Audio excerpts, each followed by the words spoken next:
The Boston Celtics are going to the conference finals. They're 8-2 in the playoffs. It's a Friday podcast.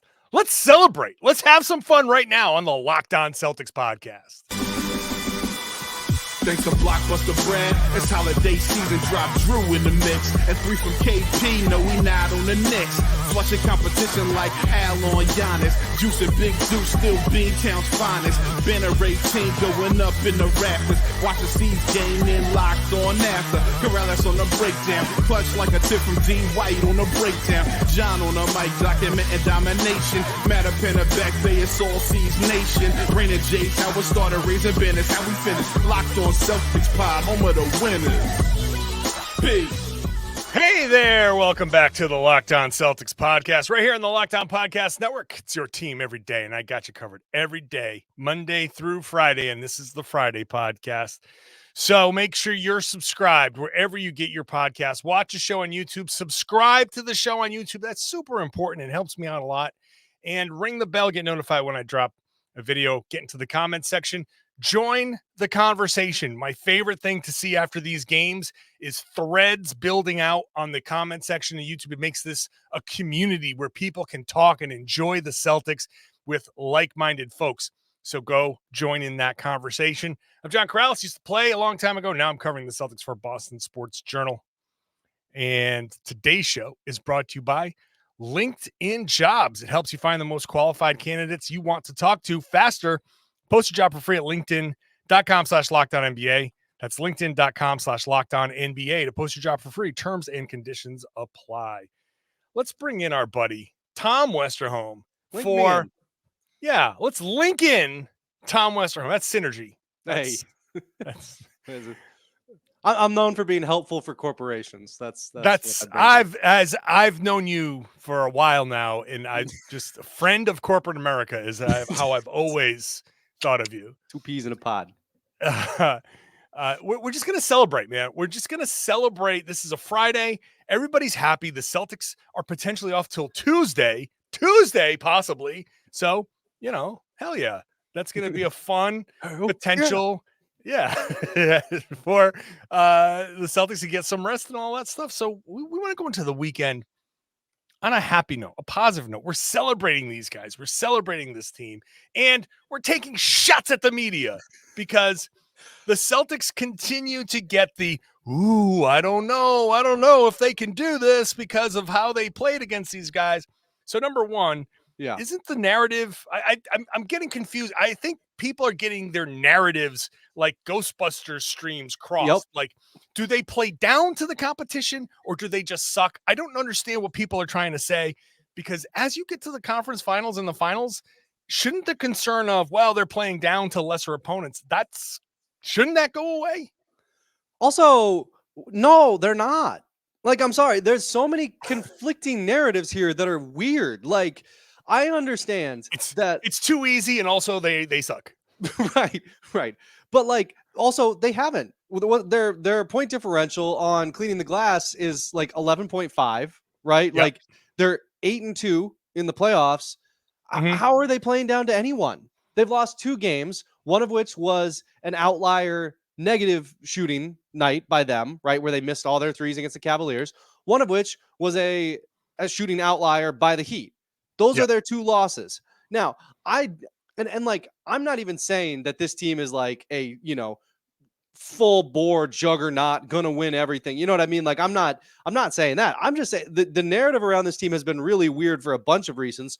One of them being, I don't see what the concern is supposed to be here. Was it that they let a Cavaliers team hang around in a closeout game? Closeout games are hard. It's just full stop hard to win those.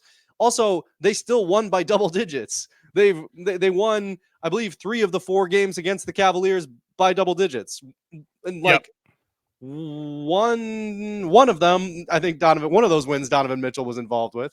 That was like a 20+ win. Like, the narratives are just getting really weird, and they're starting to get conflicting too, because then what you get is people who say, well, this is boring, but then at the same time saying, I don't know about this team. Like, that they've gone to game 7s. And it's like, but that was last year. And also, how was that boring?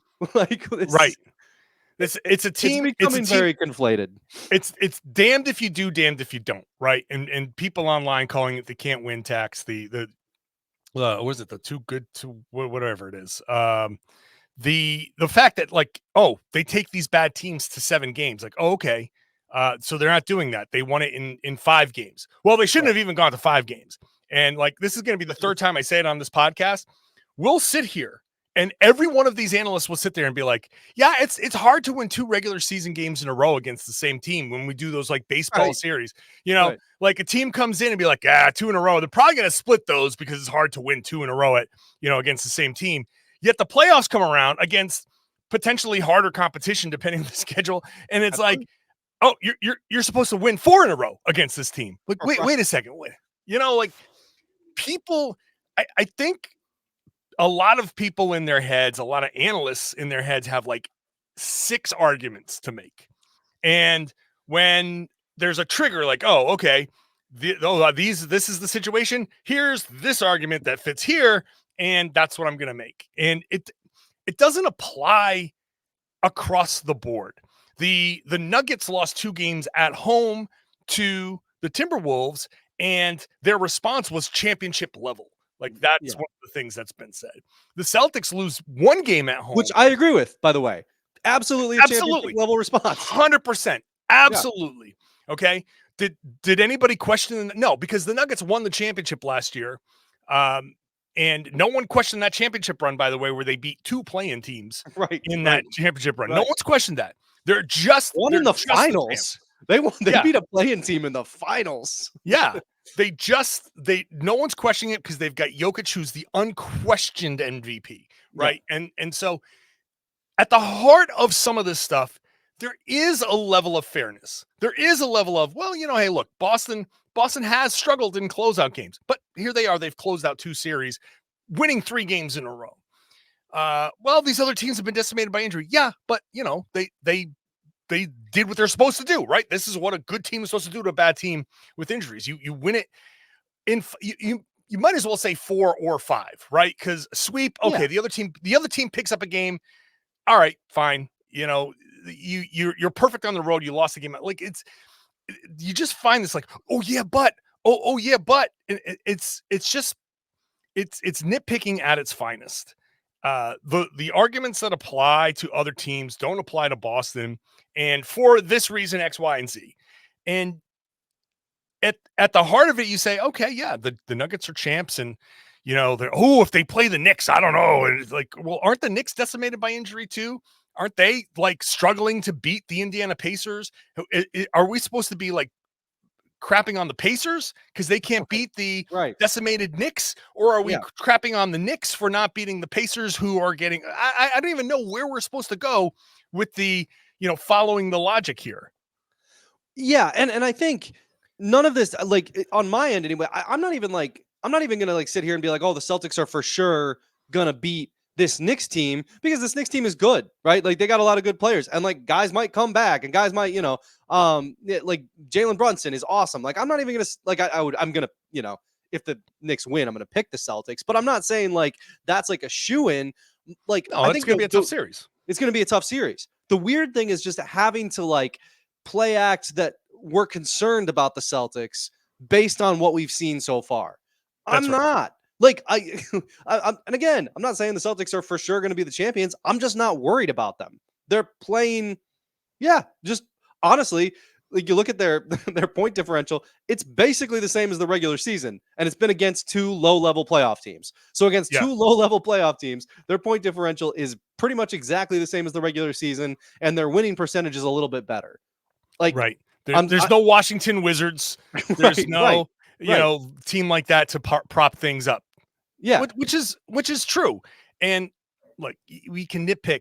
You can say, well, man, the Celtics, but look, they struggled. It was a tight game. Yeah. Also, Marcus Morris had the best game of his life. Yeah. And like, I think the Celtics probably executed a lot of their defensive scheme, because I'm guessing their defensive scheme didn't have a lot to do with Marcus Morris. Like, and look, go back and look at Mook's buckets, man. He hit some tough buckets. He did. It's not like the Celtics, and again, there's fairness here. There is fairness here. The Celtics didn't play like a pure juggernaut from start to finish, but no team really does all the time, right? The Timberwolves did for 2 games and then went home and got destroyed at home. So it's to Joe Mazzulla's point, successful nights. And I think, as I said in the podcast the other day, what the bottom line here is they don't have anything to talk about when it comes to the Celtics. And so this is all they have. This is all the talking heads have. They just say, we can't analyze the Celtics because they're actually just destroying these teams when they win. Okay, like, oh, the Cavs made it a little close. All right, well, now we have a narrative that we can build. And it's just a little tired. But my biggest thing is that it doesn't apply. It's not applied across the board because the other series are more interesting. Yeah. And so they are. They literally are. They literally are. Every other series is much more interesting than what Boston has done. Yeah. And because of that, they don't have to sit there and be like, well, I'm not impressed by this. I'm not impressed by it. When you talk about the Thunder and the Mavs, the Thunder have been awesome this year. They won 57 games. The Mavs won 50 games, right? So they are supposedly significantly better or noticeably better than the Mavs. And here they are. They're down 3-2. They're losing home games to the Mavs. You know, there's no like, oh, they've been frauds. No one's talking about it in those terms. It's just like, wow, Dallas, you know, what's Dallas doing? There's actual basketball analysis to be like, oh, they're doing this, and Josh Giddey shouldn't be playing, and maybe you can do this adjustment and that adjustment because it's an interesting series. Boston, there's nothing interesting about Boston right now other than they just won. They're 8-2 in this playoff run. So that people are just like, I guess I'm going to say I'm concerned because it's the only thing I can say about the Celtics. All right, that's enough. I've done like a podcast and a third of railing on media narratives. I should have put my old man yells at cloud graphic up there on the YouTube page. All right, that was that. Let's get into celebration. Let's celebrate these Celtics for 20 minutes or so. We'll do that when we come back. Today's show is brought to you by LinkedIn Jobs. You know, you're hiring for your small business. You want to find quality professionals that are right for the role. I grew up in a small business. I know how hard it is to find people. I was a hiring manager at one point in my life, and that's tough. That's tough when all of these resumes come in. And the thing about LinkedIn Jobs is they're not just another job board. They have a network, a big network, a billion professional wide network. It's not about putting the job out there and picking through the resumes that come in. LinkedIn has people that say, hey, I'm open to a new job. I'm just not looking right now. That incredibly expands who you could be hiring. And LinkedIn goes and finds those people. So you can't find those people anywhere else. LinkedIn does all of that, and it makes the process easy and intuitive. Hiring is super easy when you have that many candidates. So easy, in fact, that 86% of small businesses get a qualified candidate within 24 hours. 2.5 million small businesses are using LinkedIn for hiring. You should be one of them. Post your job for free at linkedin.com/LockedOnNBA. That's linkedin.com/LockedOnNBA to post your job for free. Terms and conditions apply. Thank you for making Locked On Celtics your first listen every day. Go check out Locked On Sports Today, streaming 24/7 over on YouTube, or if you're here on YouTube, and also on the Amazon Fire TV channels app. Download that. Get the Locked On Sports Today channel streaming all day, every day. This show will be on there because Celtics are national news. So go check it out there. It's your team every day. We really mean that with this Locked On Sports Today channel. All right, let's get Tom Westerholm back into this mix. Tom, the Celtics are 8-2 in the playoffs. They've rolled into the Eastern Conference Finals, and once again are just waiting for an opponent. As you alluded to, their winning percentage is better in the smaller sample size. Their point differential is basically the same. They've carried over. If we throw all of the media narratives aside and we just look at it at face value, the best team in the NBA has continued playing like the best team in the NBA and winning these series quickly. And that should inspire confidence more than anything. Yeah, and this is where I'm going to give like a small olive branch to anybody who has actual genuine concerns about the Celtics, right? I do think that we have not seen them play at like the level that they hit sometimes during the regular season. And That's some right. of that is the playoffs, right? You're playing, I guess on average you're playing better teams. I think we've seen them play like that in the game ones. Yeah, I think that's right. Yeah, I agree with that. But then I also, I think that part of that is the more difficult teams, and part of that is, like you were saying before, like when you play the same team a bunch of times in a row, it is more difficult. Like it's like adjustments can be made, and then like it's almost like you're playing a different team in game 2 and a different team again in game, like all these adjustments get made. So, but I think, long and the short of it, right? One of the most encouraging things I think if you're the Celtics is like there's probably still levels that they can get to, and they're playing pretty well. Like we've talked about how Jayson Tatum has largely been just kind of like playing within the flow, right? Like Jayson Tatum has been water.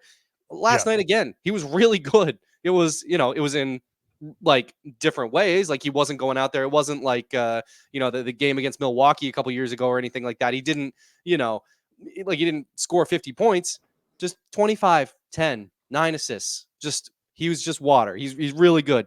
Jaylen Brown has had some really excellent games. Last night, didn't score as much, had 7 assists. Made some nice passes down the stretch as the Celtics were pulling away and kind of putting things away. Like there's other levels that this team can get to, even aside from the possibility of Kristaps Porzingis coming back. They're really good. They've been playing well. Yeah, I don't know. I just keep coming back to media narratives because, we've all been on Twitter a little too much. But I did think one thing that I did think was kind of funny last night was Al Horford saying that the Cavaliers pushed the Celtics to the brink. I was like, I don't know about the brink, Al. That's I respect the respect, but the brink, seems a little much. Yeah. The Celtics have the second best offensive rating in the playoffs at 118.9. They have the third best defensive rating at 106.1. So that's better than the Mavs, the Nuggets, the Timberwolves. The Knicks are at 117.9. And their offensive rating is just behind Boston's, but they're giving up a lot of points. Yeah. You look at these numbers, you look at what the Celtics are able to do, and eventually Kristaps Porzingis will come back. I don't know if he's coming back in this next series, but he will.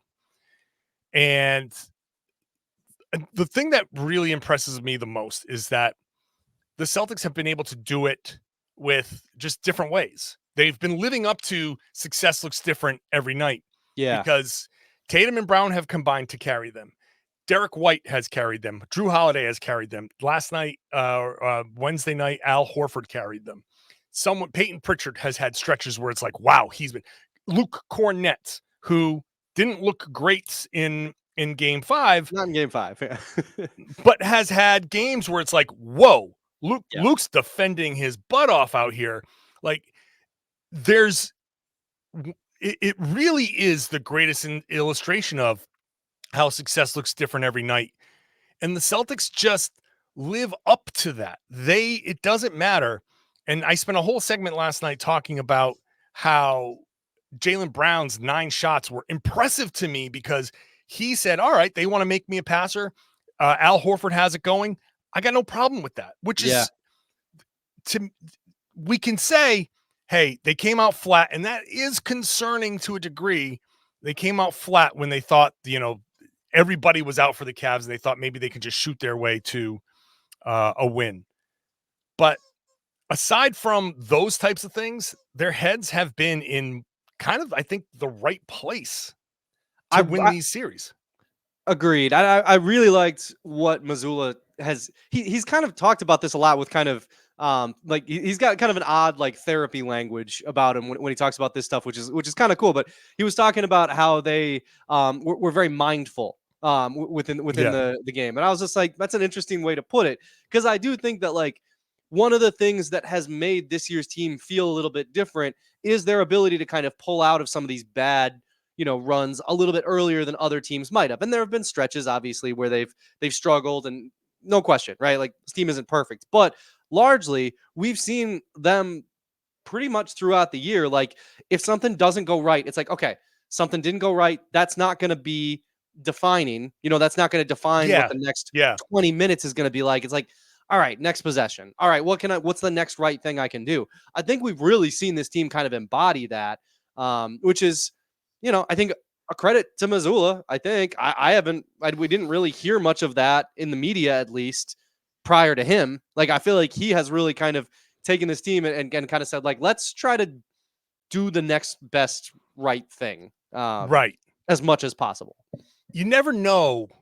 You really never know going in who's going to have a bad night, right? Like, and I never talk about my playing days, but there is, like, the one parallel I can draw is mentally going into a game where, like, you want to do well. Yeah. And you get out there and it's like, God, I'm like, you ever have a day where you just drop everything and you spill things and you're like, what the hell is wrong with me today? And sometimes that happens to a basketball player at every level, right? Yeah. My level, their level, which was, to be clear, miles above what my level is, but still it happens to everybody. And maybe it takes going through this to come out on the other side and be like, okay, you know what? We're okay. Maybe it takes going through the same kind of mental things that they've gone through in past seasons and actually winning these games, right? Because game 5, Al Horford said it, other guys said, this is a game where in the past, maybe we would have had some trouble closing this out. Yeah. But we won, and he said, we won it, and I'm proud of us for winning it. Maybe this is like sometimes you have to conquer a fear or an obstacle, no matter how old you are. And once you do it, you're like, okay, look, we actually screwed up. We actually played poorly. And you know what we did? Instead of in the fourth quarter, it fell apart and they ran away with it, because we've seen that happen before. In the fourth quarter, we clamped down. Yeah. And actually the biggest lead of the game, 17 points, happened like late in the fourth quarter. That is meaningful. I'm going to take a break. Let's come back to discuss that, because I think there's something there. And I don't know how much it means, but I do think it means something. So we'll talk about that in just a second. Today's show is brought to you by eBay Motors. Passion, drive, and patience, that's the formula for winning championships. It's also what keeps your ride or die alive. eBay Motors has everything you need to maintain your vehicle and level it up to peak performance, from superchargers to roof racks, exhaust kits, LED headlights, and more. Whether you're into speed, power, or style, or maybe some combination of all three, eBay Motors has you covered. With over 122 million parts for your number one ride or die, you'll always find exactly what you're looking for. And with eBay Guaranteed Fit, your part is guaranteed to fit your ride every time, or your money back, because with eBay Motors, you're burning rubber, not cash. With all the parts you need at the prices you want, it's easy to make your car the MVP and bring home huge wins. Keep your ride or die alive at ebaymotors.com. Eligible items only. Exclusions apply. eBay Guaranteed Fit is only available to U.S. customers. Thanks for making Locked On Celtics your first listen every day. Go check out Locked On NBA. Rotating hosts all week, Monday through Friday. Got the whole league covered. Plus, they do bonus podcasts too on the weekends, just like I do. So go check them out. They got the playoffs covered on your favorite podcasting app and on YouTube. So, Tom, I do think that getting past that hurdle, getting past these hurdles of the closeout, the struggles, the coming out flat in these situations. I've never been a skateboarder or anything like that, but I have. So you can tell me, I feel like this is something like if you're trying to do a trick, and I don't know the names of the tricks, but if you're trying to do a trick and you have trouble landing it, you get frustrated and whatever. But once you finally do, it's like, I got this now. And There's you got actually that. a perfect one for this analogy. It's when you're dropping in on a half pipe. It's really hard to do until you figure out how to do it, which is just commit. You're just like you put like you got your board up on the thing, and you're ready to drop in, and the whole thing is you just gotta lean all your weight forward. You just gotta go for it, because if you don't go for it, you're gonna fall backwards every single time. You just gotta put your weight forward, fall forward. Take you one or two times, might fall over a couple times, then you're good to go. You got it. There you go. So commit to it. Commit to it. And so I feel like the Celtics committing to this style of play. And Joe talks about humility. And I think all season long, I was like, okay, humility, whatever.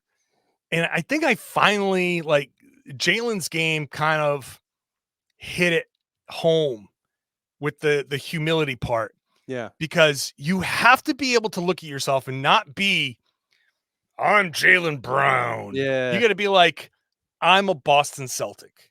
And what do the Boston Celtics need in this moment to win? 90% of the time, they're going to need Jaylen Brown to be Jaylen Brown and drive and score and all that stuff. Yeah. 10% or whatever percentage split you want to make it, they're going to be like, hey, JB, just pass, drive and kick, or just stand in the corner, or make a sacrificial cut where you draw a defender so Derek White can drive because he's hot or whatever. Once they get there, and I think they've actually started to get there in these playoffs in this season. If you actually have that humility, now you're ready. It's that Zen moment. It's that click. It's that commitment to moving forward on that board. You're like, if I just commit to this, we're rolling. One, and a nice thing about that too, right, is that like you start doing that, things start to, the conversation around you often starts to shift a little bit, because it's not just altruistic. It's not just I'm a Boston Celtic. It can also be I'm a champion. It's like that's right. That sounds pretty good for you. Like if you start winning titles, that reflects pretty well on the old resume. But yeah, no, I think you're right, and I think there was a play last night. Like I think it was in like the third quarter where Jaylen, he didn't like cross a guy over real bad or anything, but he kind of made a guy fall down, and he took a couple dribbles into the paint, and then he passed. And it's like interesting. Okay, he passed to Jayson Tatum, who got by his guy and then passed, and it was Al Horford got an open three, and it's like, that's it. Yeah, that's good hoops right there. That is precisely because Jaylen could have taken that first ball in, could have gone. It would have been kind of a contested layup. He didn't do that. He found the next guy. He doesn't even get an assist for that play, even though him beating his guy jump started the whole thing. Tatum doesn't get points, but him beating his guy led to the assist, which was a three. And those were, it was yet another big moment for Horford, who had an awesome game. I think you're right. Like, I think this team is, whether they win the championship or not, this is the best iteration of them that we've seen. Full stop. It's really good. And I think it's cool for narratively to kind of watch that transpire, to watch this growth this season. Just we've made this joke before, but everybody's frontal lobes fully developed now. Everybody's an adult. Everybody's everybody's like kind of on the same page. It's been cool to watch. I go back to 2008 a bunch talking about these guys because it's the last Celtics championship run, but also because that team was also dominant. Yeah, and it's different. They had KG at a different point of his career, and Pierce and Ray Allen, but they dominated that regular season. And then you get to the playoffs, they couldn't win on the road. Yeah. And like, it became like, oh my God, they're going 7 against the Hawks. They're going 7 against Cleveland. Like they're going 7. Yeah. They can't win. Like what's going on here? They needed to win a big jump ball in the game 7 to beat Cleveland. Yeah. They needed they needed to find something else. And there's a notion, and this is from people who just, I hate to put it this way, but they don't understand the game well enough to understand that if the Celtics get to game 7 of the NBA Finals, game 6 of the NBA Finals is still an opportunity to learn and grow and get better. Like, just because you've gotten to the playoffs, this isn't just an application of all lessons that have been learned over the regular season. This isn't the final iteration of the Celtics. You have to go through, and I do take exception with Udonis Haslem, who obviously hates the Celtics, so obviously he's trolling to a degree. Yeah. But this whole notion that they're not battle tested. Okay, these are 5-game series and against teams that are not as good as Boston. But to say that they aren't battle tested because of this, he knows this. He knows. He knows this. You're tested in each one of these games. Even if you win by 30, you're still tested often enough. Bam Adebayo tested the Celtics, right? Eric Spoelstra tested the Celtics. Not according to Haslem, who apparently does not think very highly of the Heat. That's right. Right. If you don't think they were battle tested, then you think Miami was just a bunch of scrubs and they complete waste of time. Also, I'm sorry. The up and down this Celtics roster. How many playoff games has Al Horford played in? How many? Like Jaylen Brown has been to the conference finals in 6 out of his 8 seasons. Tatum 5 out of 7. Drew Holiday's won a championship. Like, come on, dude. Like, that's not even right. Honestly, it's barely worth addressing. It's so ridiculous. But the point is that the Cavs, okay, decimated, but you know what? They still did test the Celtics. And critics will be like, well, they shouldn't have tested the Celtics. You'll be like, that's not how basketball works. It's not how, because you can play, and maybe the test of the Celtics is a test of their mentality. And you say, hey, look, man, we can sit there and be like, hey, if Mook didn't have the game that he had, the Celtics could have blown them out, and it's not a big deal. Like, also, Al Horford had a game that he doesn't normally have. And he's much better than Mook, but also he was 6 of 13. That's matches a career high in makes and breaks a career high in attempts. This is not a typical game from Al Horford. And so they needed outliers to win this game, but the test of their mentality, the test of their ability to get through spots that had hurt them in the past, that all applies, and that all makes them better moving forward.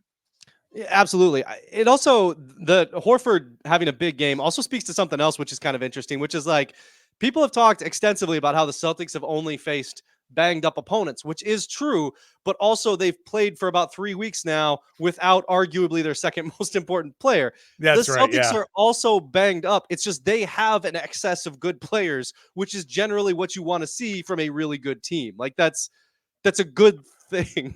That they can survive the loss of such an important player. We haven't really discussed, I'm sorry to interrupt, but we haven't really discussed that the one of the key things that Boston has been able to do in times of need offensively is go to Porzingis. Yeah. Like, he specifically was brought to stretch the floor and open things up and bring a guy like Evan Mobley away from the rim. And if, they said, okay, we're going to let Al Horford shoot. Are they going to let Horford and Porzingis shoot? Like, at some point, they're going to close out on both those guys. Yeah. And so and I haven't even touched it once. We're 34 minutes into a podcast, the second podcast after the Celtics advanced to the conference finals. Not once did we say, hey, let's give the Celtics some credit for closing these guys out and having one of the second best offense in the playoffs without a very key element that the offense runs through very often in Kristaps Porzingis. And maybe all of these criticisms that are of the Celtics would go away if they had their full complement of players. And maybe the credit should be, look at the Celtics getting by and figuring out how to close out these games and win in 5 when you don't have one of your main offensive options. And again, I'm not going to. Porzingis does not equal Donovan Mitchell, right? Like Donovan Mitchell was everything to that Cavaliers team. Like, at least offensively, like he was the engine that made everything run. So I'm not equating the Cavaliers missing Donovan Mitchell to Kristaps Porzingis. What I am saying is that the Celtics were objectively way better than the Cavaliers from the jump because they could lose a guy as important as Porzingis. The Cavaliers lose Donovan Mitchell, done for. Yeah. Celtics lose Jayson Tatum, like against the Cavaliers. If he's the guy who goes out, they probably could still win that series. Like they've got that many other good players. And for me, it just comes back. It doesn't come. I've said this 100 times now, but it doesn't come to the Celtics are for sure going to win a title. It comes to we do not actually have any reasons to be concerned about them yet. No, at least not in reality. Right. None that are based in reality. Where any concerns are manufactured. Yes, 100%. Mostly manufactured. All right. I have no concerns about this podcast. This was a good one. Thank you, Tom Westerholm. Banana bread. A banana bread coming to you in the mail from Tom Westerholm. All right. Thank you, everybody, for tuning in. Appreciate you all week, all summer, all spring, all fall, all winter, every day of the year. Listening, downloading. I appreciate you all. Everybody who's come and say hi as the Celtics head into the conference finals, whatever city it's going to be. If you're in that city, come say hi. I do love meeting everybody. So thank you. Thank you for the downloads.